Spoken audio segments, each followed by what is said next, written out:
to show you how to make the lasagna that I love to make. It includes a lot of vegetables for various reasons, other than just being really tasty.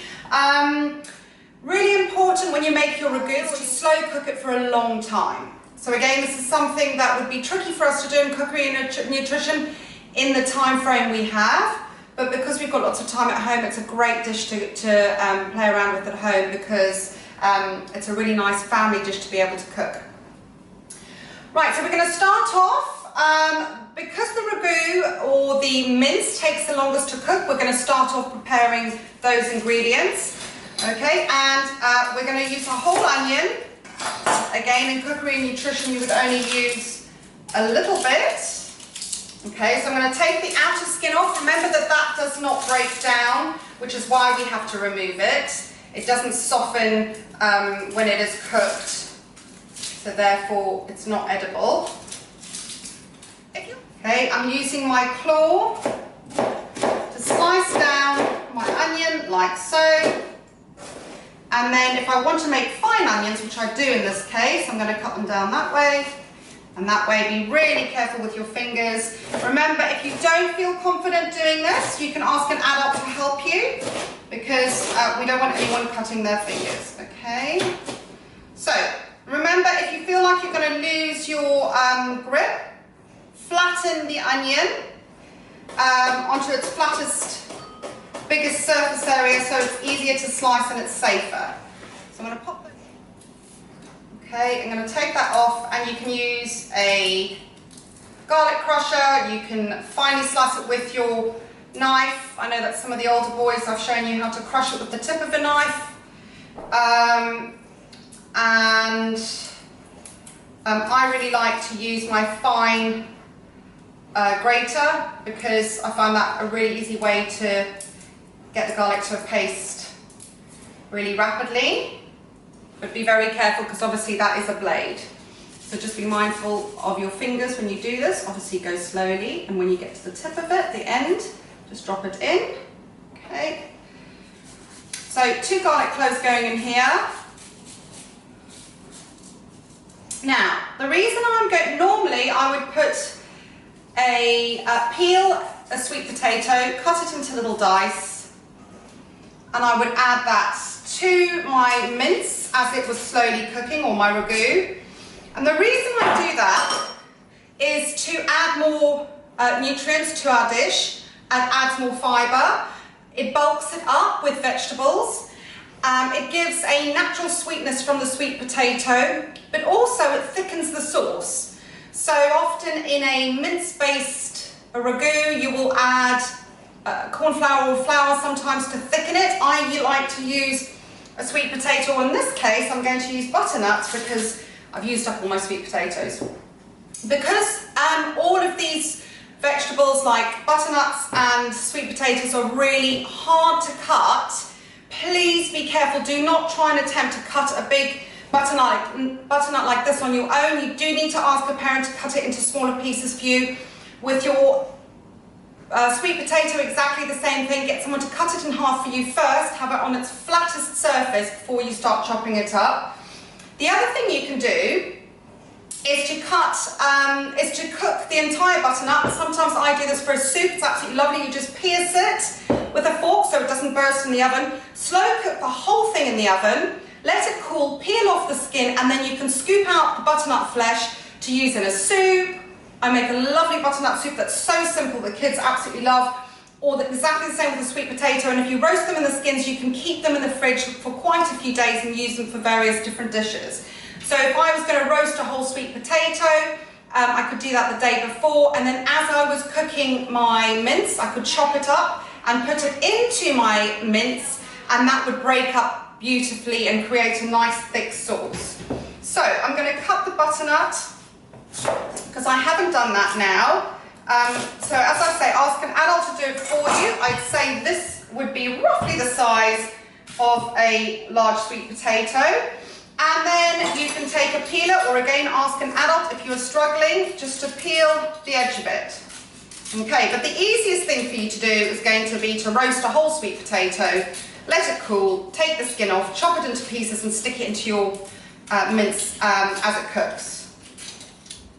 If you want to chop up some peppers to put in, you can. Obviously that's not a traditional lasagna, but if you want to add more vegetables, you certainly can. If you want to make this dish with beans, you can use azuki beans, are fantastic to use as a mince substitute.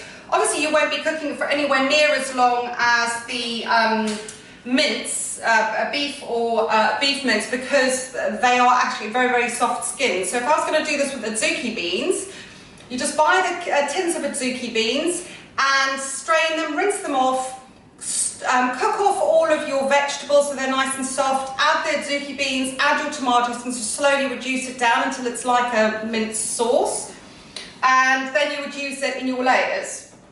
So you can do that, you can do it with any beans. So if you're vegetarian, you can do that. If you don't, I've got parmesan here that's going into the white sauce. There's lots of vegetarian substitutes or vegan substitutes you can use now. Exactly the same with all products these days. So you can use, if you didn't want to use gluten, you could use other substitutes for that as well. I'll just stop and tail that. If there's a little bit, I just took that bit off because it was looking a little bit worse for wear. Okay. There you go. So that's my celery.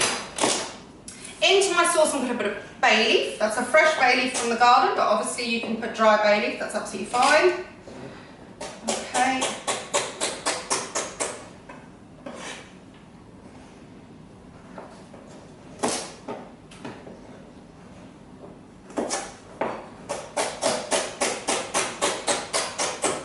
Right, so all of these extra bits are going to add fibre, they're going to add nutrients, and of course they are going to bulk up the dish for you. Okay, so carrots won't break down in the same way that a butternut or sweet potato will, but they add a lovely flavour as well. So I'm going to pop one carrot in, and I'm just cutting it into batons, very rough ones, like that. Okay, and then into little chunks. That's all going to go in with my celery, onion, carrot, so we call that a mirepoix in French cooking. So it's your mix for most stews, sauces, soups. You would do a little mirepoix to go in. If it was cut really finely, it would be a brunoise. There we go. Right, okay, so that's all ready to go. And over here I've got, I'm going to measure out a litre of milk for my bechamel sauce or my white sauce. I've got flour, I've got butter, I've got cheese. I'm going to put, and this is optional, I'm going to put half a teaspoon of Dijon into my bechamel. I've got bay leaf already in my ragu. And it can be overpowering if you put too much, so I'm not going to put it in my bechamel. Bechamel, you would traditionally put some onions and nutmeg and things, but I'm not going to do that. I'm going to stick a little bit of fresh thyme into my ragu as well. You can put other herbs in if you want. If you want to put some more, it's fine to use some dried herbs if you'd like. Remember, they are much more intense, things like oregano, thyme, when they are dried, so be mindful of that. So I'm going to stick some fresh thyme into my mirepoix that are going to go into my ragu. And then we're going to move over to the stove. So I'm going to show you how to start your ragu off. We're going to stir it every 5 minutes or so, but I'm looking for at least 45 minutes, if not longer, on a slow simmer to really break down all the fibres of the meat. Remember, if you're doing a vegetarian option with beans, it would be far less. And then I'm going to do, while that's cooking, I'm going to make the bechamel, and then I'm going to show you how we put it all together. Right boys, so we're going to cook our ragu for the lasagna, and then I'm going to show you how to make the bechamel sauce or the white sauce, and then we will put it together afterwards. So I'm just going to put the gas on. Okay, remember when you turn on the gas, it's really important to let the pan get hot before you add the oil, otherwise it'll get too hot, the oil, very quickly, and we don't want that. So I'm waiting for the pan to get hot before I add about 2 tablespoons of oil. Now this is going to be a relatively big lasagna, so it should feed roughly 10 people. We made the brunoise, which was the mixed vegetable bowl that I made, different vegetables chopped together. We had onions, carrots, garlic, and I'm going to put a bay leaf in there as well. Okay, and then I'm going to saute those off, which means just to cook them in the pan with a little bit of fat, so in this case just some vegetable oil. Okay, now gently pour it in, remember, don't drop it from a dizzy height because it might splash up on you. Okay, so once the meat is added, I'm going to use my flat spoon to break it apart. You may need an adult to help you here. Just remember that the rim of the pan is going to be hot. I'm holding in an overhand grip to make sure that I don't burn myself. Okay, I would normally have the extraction on, but obviously I've left that off, otherwise you wouldn't hear a thing. Now, as I said, obviously this is not a traditional lasagna recipe because I add sweet potatoes. There they go. As I said, you can pre-roast those and then just mash up the contents and add it when you add the tomato sauce. Right, so in go my 2 cans of tinned tomatoes. They can be chopped or whole, it doesn't really matter.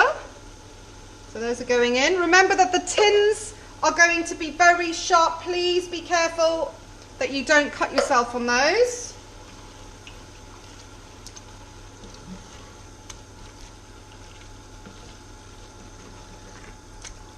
Now, because we want these to cook for this meat to cook for a long time, you do need to make sure it doesn't run out of liquid while you are cooking it. So I've just broken up those tomatoes in there. I'm going to add about 400 mils of water.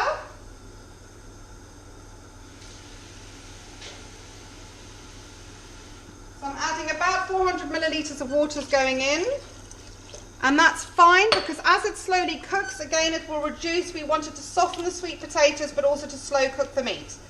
So I'm going to bring that up to a simmer, have a lid just at an angle so some steam can escape. But that not all the liquid is lost. And I'm going to put on my timer first for 5 minutes. I'm going to come back, stir it. Make sure when you stir it that you do scrape the bottom of the pan to make sure nothing is sticking. Pop the lid back on, and you can continue to do this. I would say we'll have another look after every 5 minutes. I am going to be checking it and stirring it. As I take, it's looking like there's not much liquid, and I still have, we're looking to cook for at least 45 minutes on a simmer. As you can see, it's not even simmering yet. It's starting on the side, but it needs to be the whole pan before it really starts cooking. So it's on a high heat at the moment. I'm going to put the lid down. Okay. When it has come up to a simmer and the whole pan is simmering away, I will then turn the heat down to low. Right, so I'm going to put the lid on. Now I'm going to put a timer on for 5 minutes while I look at my sauce over here. So I've got my pan. I'm going to put the gas on. I've warmed up my milk, which is here. I'm going to pop the back pan on. Remember that the pan handle needs to be to the side. Okay, on a medium heat, and then I'm going to add the butter to melt. I'm going to pop the butter in.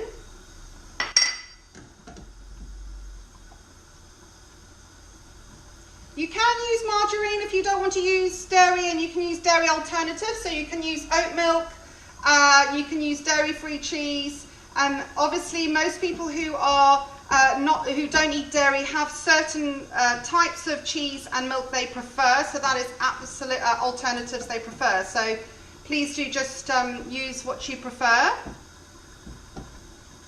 Okay, so I'm waiting for that butter to melt. I'm just going to check my sauce. You can see it's starting, the ragu's starting to warm through and it's boiling on the edge. The center is still not quite there yet. Okay, and we want it to really slow cook. So as soon as I see the bubbles in the center, I'm going to turn the heat down. Bechamel sauce, or the white sauce, you start off the process by making what we call a rouille. It's a French term for a sauce thickener that is made up of butter and flour. At which point I'm going to add my flour and I'm going to stir it, holding onto my pan handle. Now I'm not going to instantly add my milk because I want to cook the flour out. This is another thing that will help to prevent your lumps in your sauce. If you cook out the flour, that will help to prevent, and also it'll improve the flavor. You won't have that sort of raw flour taste in your sauce. So I'm going to just spread it over the pan like that. I'm just going to let it simmer for a little bit. You can see it starts to change color as it starts to cook. It's not quite so deep yellow, it kind of becomes lighter. Just going to let that bubble away for a few minutes. And that's on a medium heat at the moment. I've turned the sauce down, my ragu down. You can see it simmering away there now. I've put it on a low heat and I'm just leaving it now to simmer. Okay, you will need family members to help you. This is definitely a recipe that certainly if you are in year 4, year 5 or year 6, you will need a helping hand. So it's a nice recipe to do together as a family, maybe with your mum or your dad or an older sibling. Okay, right, so that is nicely simmering away now. You can see that colour, it's almost sand-like now. At this point, I'm going to bring the pan close to me. I'm going to turn off the gas for now, and I'm going to start adding the milk. And when I do, I need to be whisking it in. Be careful, like the milk may, the jug may drip. This one does sometimes. Right, so I've put the gas back on.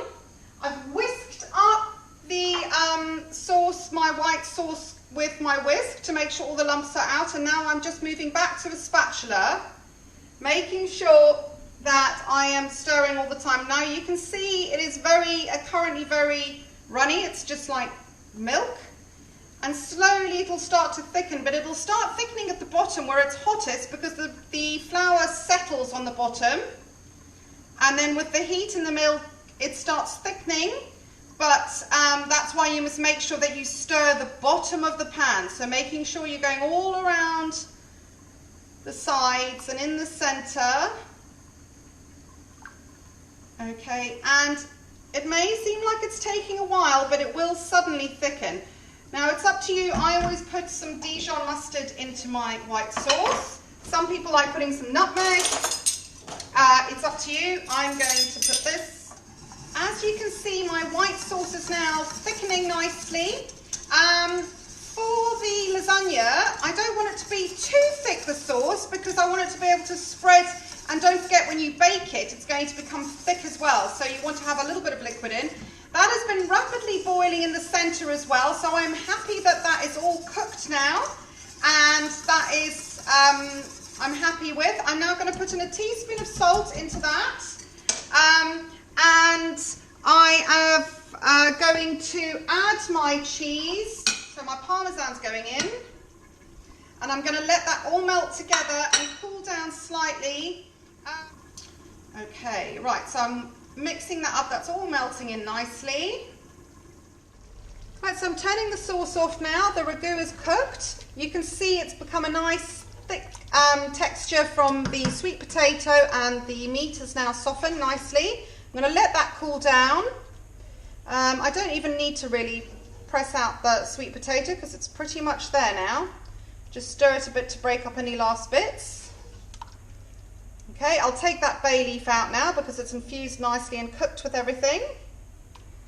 And then we can layer our lasagna. Right, so we're back to finish off the lasagna now. I'm going to put a layer of my mince on the bottom first. I'm starting off with that. Okay. So just a little bit to coat the bottom.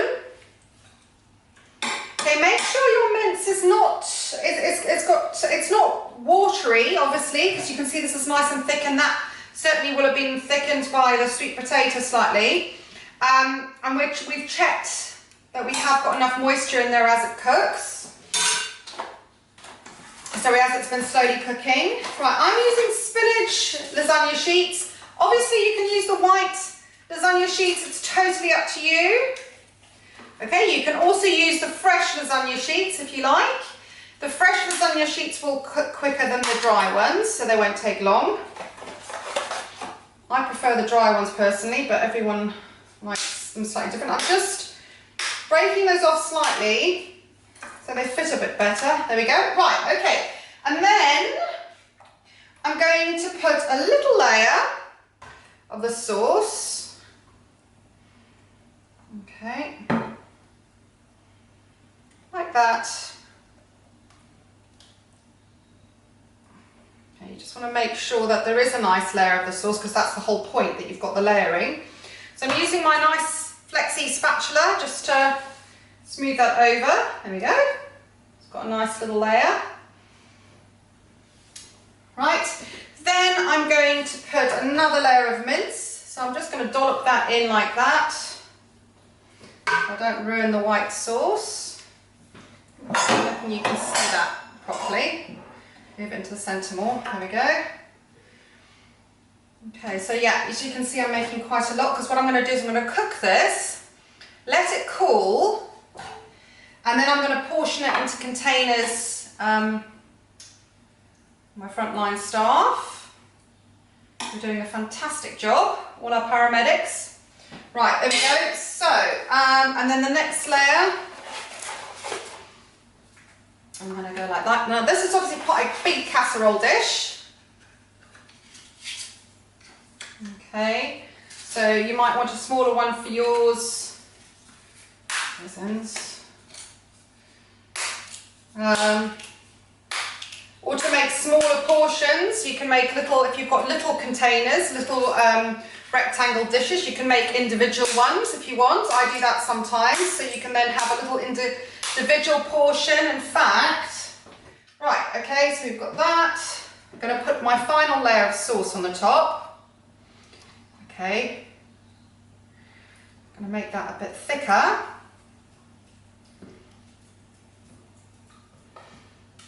There we go.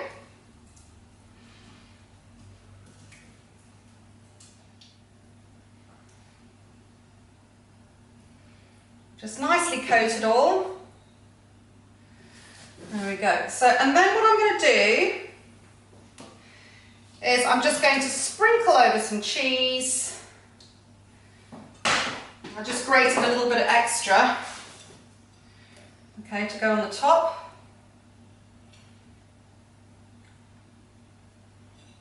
Like that. I'm going to pop it into an oven. If you've got a fan oven of about 160, if not fan assisted, then 180. For about 50 to 60 minutes. So you want it to be piping hot, bubbling all over the place, and remember that this is raw pasta, so you want it to be absolutely cooked through. Serve with a salad or some vegetables, and that is a lovely family meal. Good luck, send me photos, I'd love to see.